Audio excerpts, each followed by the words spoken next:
Hey there, and welcome to Burning Water to the Moon Tarot. My name is Desiree, and this is a reading for the energy of Cancer.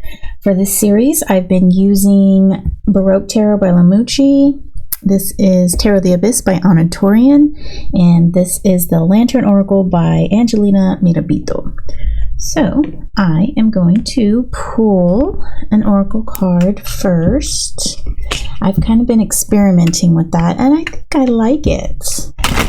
I really do. It kind of gives me a direction to go for a reading. It's really hard to do general readings and to just pull energies out of the tarot cards sometimes. And if we have a direction, like a question, that's really more, it's helpful. It is helpful.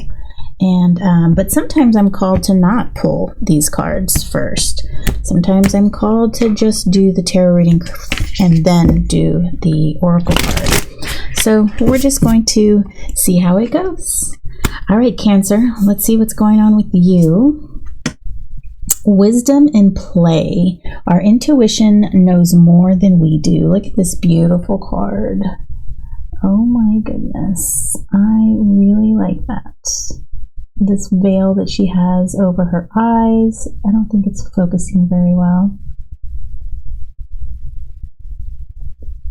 And she's pouring water into cups. And look at her beautiful dress and her headdress. I love her lipstick. Wow, I just really like this card. I like it a lot. Wisdom in play. So she's playing with water, and Cancer, you are a water sign. And let's get the book and see what's going on. I am having some sort of throat thing, so please excuse the constant clearing of the throat. I don't know. I had COVID not too long ago. I don't think it's coming back because I don't feel bad, but you never know. Okay, so with these oracle cards, remember there is the maiden, there is the mother, there is the guardian, and then the crone. And so each of these cards are split up in those four categories. And so this is the maiden, and the maiden's, let's see, four guiding phases. Let's see, the maiden is water, fluidity, childhood, and adolescence, openness, vitality, and vulnerability. A maiden's consciousness is open-hearted, vulnerable, and vibrant. Her playful perspective is forward-moving, yet malleable and impulsive. She is without strategy, purpose, or discipline in her wild and careless appetite to discover. And you know, I think that's a wonderful energy to have because there is no jadedness. There's nothing to hinder you to experience something. And this is probably where you will get your jadedness, is going into many of these activities or experiences without sort of a care or a plan or whatever. But, you know, we learn as we grow. And what's important is that we learn the lesson, not necessarily keep that bad, I don't want to say bad energy, but not necessarily keep that hindering energy, the energy that would keep us from moving forward. And that's not to say that learning a lesson in keeping you from something is not always bad. I mean, you know, you walk into a den of snakes the first time, you're not going to do it again, right? Hopefully your curiosity won't get the better of you, and you would say, hey, those are snakes, they could be venomous, and you know. But I digress. So our intuition knows more than we do. Playtime is where we express what we subconsciously know and learn with increased depth, with increased ease and depth. When we playfully engage with life, it magnifies our openness and ability to be present in the moment.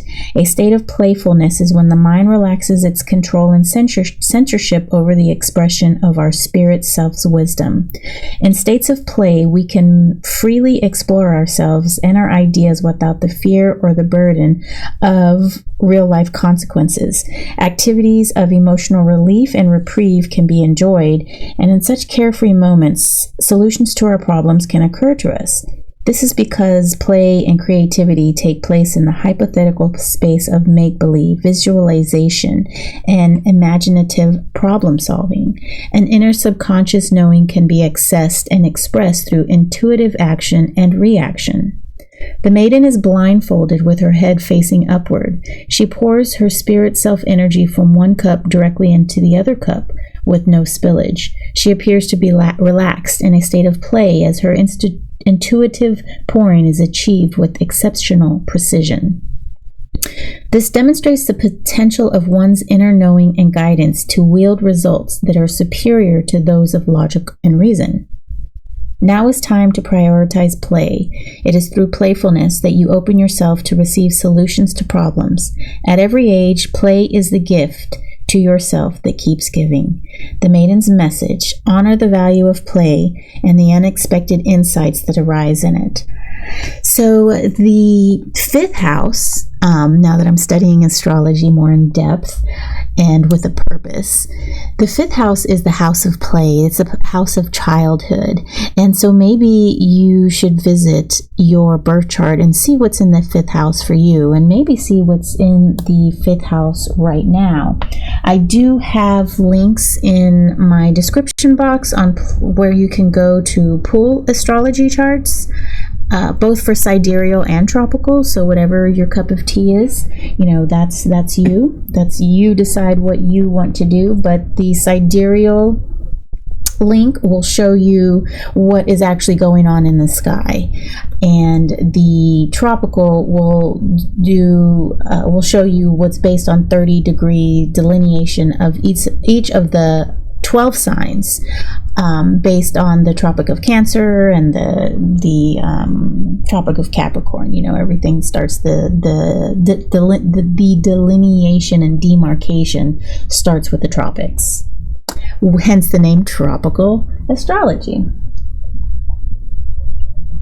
Okay, so let's put our beautiful card aside. I think I should keep this on my altar for a few days because I like that. That card is really speaking to me right now. Okay, let's pull out the Lamucci Baroque Tarot, and we're going to pull in three main energies. Oh wow, we've got 3 and 3. 3 cards. We've got the number 3. The number 3 showed up a lot in my last reading with Scorpio's reading. So we had the 3 of Swords, the 3 of Pentacles, and the High Priestess, which is numbered 2, but technically with the full being 0, it's actually the 3rd card. So we've got lots of creative energy flowing for today.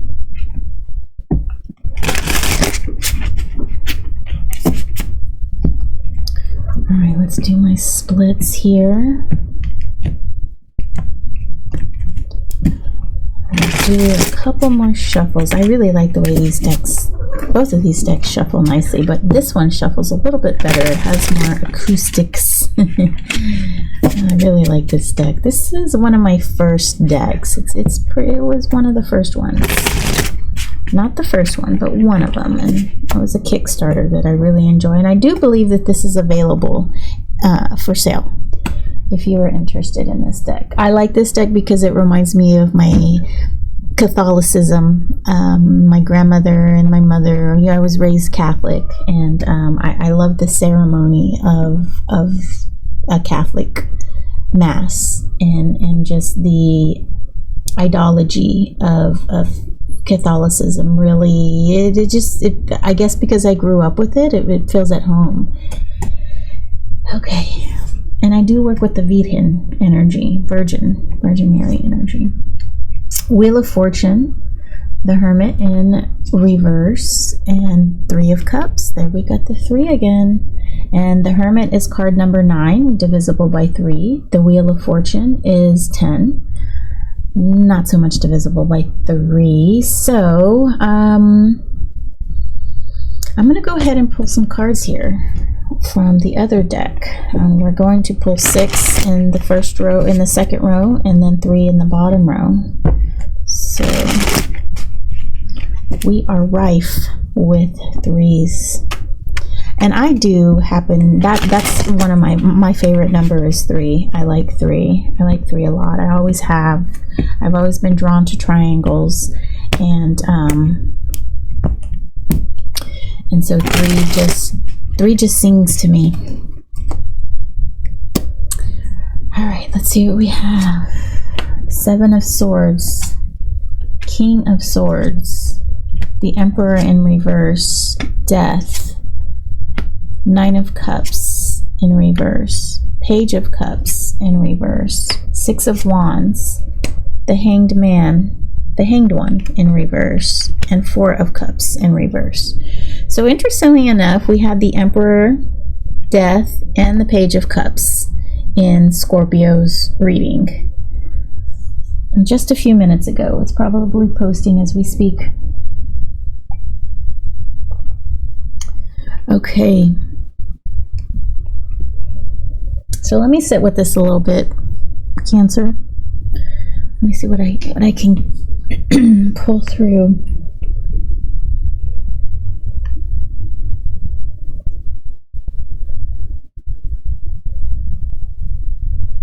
You know, another thing that I just thought of is I've got to do 3 readings today, Scorpio, Cancer, and Taurus. And it's just the 3s are just very, I'm loving it. And today's the 24th, and 2 plus 4, 26, you know. And that's a multiple. 2 plus 4 is not 26. 2 plus 4 is 6, and that's a multiple of 3. And yeah, my daughter's a Cancer. I was going to do these readings last night. I did a live with Dr. Danny, so you guys check that out. We broadcasted on both of our channels, so it's in my lives section of my page. And Dr. Danny is a constellational astrologist, and I'm going to be moderating for her. So she just wanted to introduce me to her community last night, and it was a wonderful time. I had a lot of fun. And if you can hear that background noise, that's my cats, my kittens. They're still playful. And what I wanted to say was that I was going to do these 3 readings in my old school setup with my desk. I had my lights, and I was all ready for Dr. Danny. I pulled it all out for her, right? And I was going to do these 3 readings last night, but my daughter, who's a Cancer, needed me. You know, she needed me to spend some time with her. She's been playing volleyball for 3 years, and for some odd reason that we don't quite understand, she was cut in the first cut, and she's been very upset about it this week, and she just kind of needed me. And you know, we hung out and ate pizza together, and I watched her practice volleyball. Then she did some dancing for me, so I wasn't able to do these readings, and so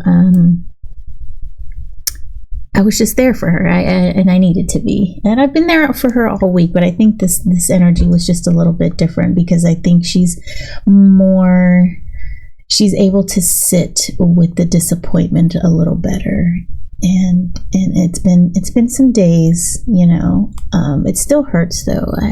She was crying a little bit last night, and my heart goes out to her. She's been playing volleyball for a while, and I don't really understand why she got cut. And some of the girls that made it, I know of one, and Vanessa was actually showing one of the girls that made it how to do things, how to serve, and how to return, and all of that. And we went to the gym Monday, and they were working. They were working together, and I played a little bit with them, and you know, it's just a confusing time for us, and we're trying. I'm telling her to look for the lesson in it, and we're trying to find the lesson. So, excuse me. And unfortunately, I can't give her the lesson because I don't really know. I don't know where her headspace was, and how. I just, my heart goes out to her. So, perhaps this reading is for her. Wisdom and play. I don't know. Let's see. Let's see what we can find here. So Wheel of Fortune, this card is that card that life goes on no matter what. The sun is always rising. Whether you make the volleyball team, whether you have COVID, the world still turns. I mentioned COVID because a few of my coworkers, they were asking me for things while I was out sick, and they're like, "I'm so sorry, I have to ask you. I know you're sick." And I'm like, you know what? I was like, you need this information. I can give it to you. I have, the world is still turning. The sun is still rising, whether or not I'm sick. And, you need this. You need this information. So no big deal. Excuse me. So it's very interesting to me that we have the Seven of Swords here paired with the King of Swords. Now, the King of Swords is heir of air, and he's sure of his plan of action. He's sure he knows what to do. He knows he is decisive, knows exactly what he wants to do. But we have the Seven of Swords that is that deceit card. It's this guy is peeking through a doorway or a curtain, and he's got all these swords behind his back, one in his hand, and he looks like he's just up to something. And then we've got the Six of Wands here, which is a card of recognition, of being applauded, of being recognized by others. And so perhaps what we need to come from what is coming from this is not to be deceived by how we feel about ourselves or how others feel about us. There's something deeper that needs to be discovered. We do have the Hermit in reverse. We have the Hanged One in reverse, and the Hanged One and the Hermit are both cards of contemplation. The Hanged One is looking at things in a different manner. The Hermit is that card of going into solitude and using your wisdom to decide what is good for you without the information or the input of others, and that's why going into your cave is so important. The solitude is important. That way you don't have all of this influx of input that is affecting your thinking, your decision making. And we have Death here, which I think wants to institute a change in perhaps the way that you are thinking about things, perhaps the way that you're looking at something. This reality that you have built for yourself is not actually, it's deceiving you in a way. The reality that you have built for yourself is not what is true. There's some sort of deceit in here. We do have the Three of Cups, which is a wonderful card. It's a card of celebration with others, community, being with others. But then we have three cards here. They're all in the Suit of Cups, and they're all in reverse.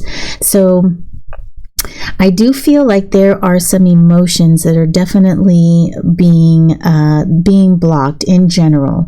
We do have the Four of Cups, which is a card of complacency, and I do like that this is in reverse because I feel that this card is going to be your catalyst. Like there's some sort of complacent energy that you are in, and it's deceiving you, and you're needing to come out of this way of thinking, of this reality, and you're needing to change the way that your outlook, the way that you're looking at things, the way that you're processing things, and you're needing to look at it in a different way. And perhaps it's more of a way of celebration. I mean, our card here is wisdom and play, and these three women here are playing. They're celebrating, they're dancing around, they're having fun with their cups and celebrating one another, and dancing in this field of beautiful flowers. And Excuse me. And so perhaps you need to not take yourself so seriously, and to release these thoughts that you, this shell, this mask that you've put on yourself. You need to release that because it's deceiving you, and you need to let that go. Yeah, I think that's how I feel. That's how I'm reading this. There's a mask, and if you can just stop taking yourself a little so seriously, and become more playful in what it is that you're doing, that you're undertaking, then perhaps you can find wisdom in that, and the idea can come to you, whatever it is that your thinking is, because like I said, there's a deceit going on. It's a self-deceit. And it's often very hard for us to see when we're tricking ourselves, because we do such a wonderful job. I can trick myself into having a third Coke. I can trick myself into eating some more chocolate and cookies. So, I mean, anything can be rationalized if we have that will to do it, and we have that desire. And so we can deceive ourselves pretty easily. All right, Cancer, I hope that helps in a way, any kind of way. We've got some work to do, but that's okay, because that's what life is. It's a constant lesson. It's a constant set of lessons that are needing to be worked on and done and learned. And you know, I was talking to my grandmother on Thursday, which is another reason I couldn't get some readings out during this week. I went to go visit her, and she lives an hour away. And, you know, I sat with her for longer than I wanted to. I didn't allot that much time to her, but we had some good conversations going, and I think she released a lot to me. And, you know, in talking to her in our conversations, she's I think she came to some realizations in our conversation, and some things that are going on in her life, and it seems like she's preparing for the end of her life here on earth, which is very sad. You know, I love my grandmother so much. And you know, she's working on her will, and she gave me some things, and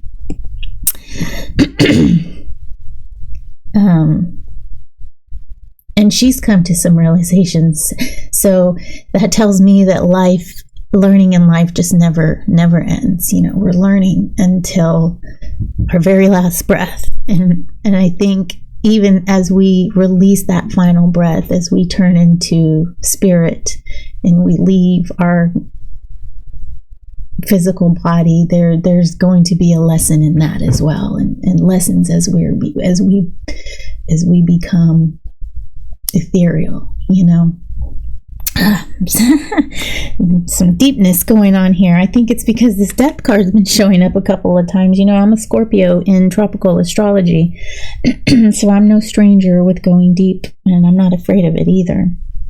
I'm a water sign and in tropical, so and I use both tropical and astrology, and I actually relate to both my charts in tropical and astrology. So I don't knock one over the other. I don't think one is better. I like them all. Okay, Cancer, thank you so much for allowing me to express my vulnerability here with you. Thank you for watching this video. Share this video if you know of anyone who can benefit from this. And if you'd like me to go deeper, we can do a reading, a private reading. So I can record it for you, and that way you can watch it and revisit it whenever you want to, whenever you need to.